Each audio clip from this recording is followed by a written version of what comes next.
Our Bible reading for today is Exodus chapter 17.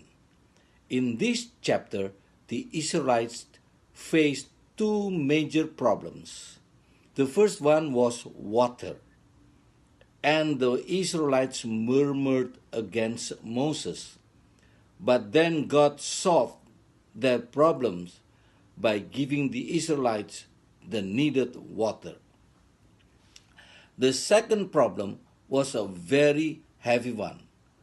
The Amalekites, a well-trained nation, strong and fierce enemies, came and attacked the Israelites at Rephidim.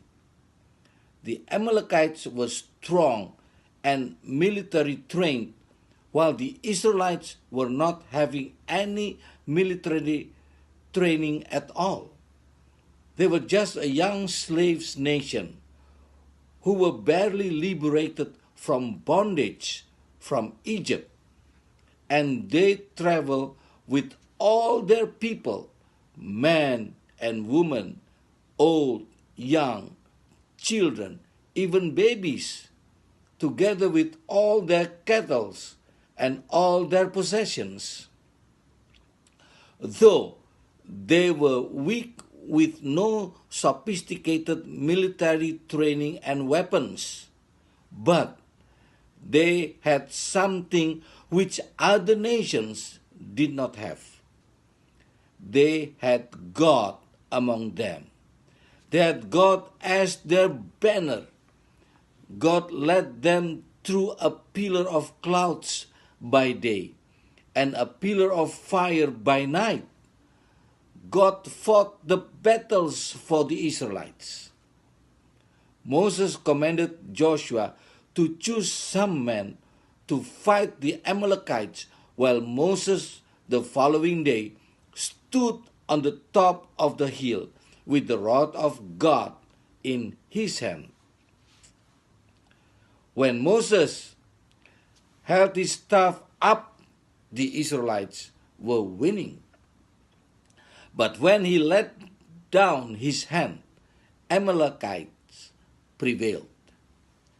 Aaron and Hur then stayed up his hands, the one on one side and the other on the other side, and the hands of Moses were steady until the going down of the sun. So Joshua overcame the Amalekites' army with a sword.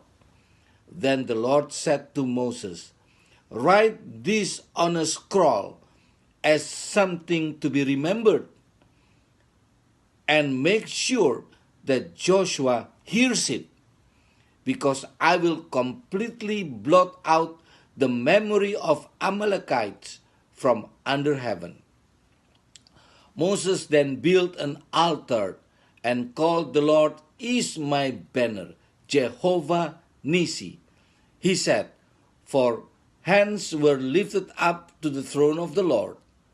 The Lord will be at war against the Amalekites from generation to generation."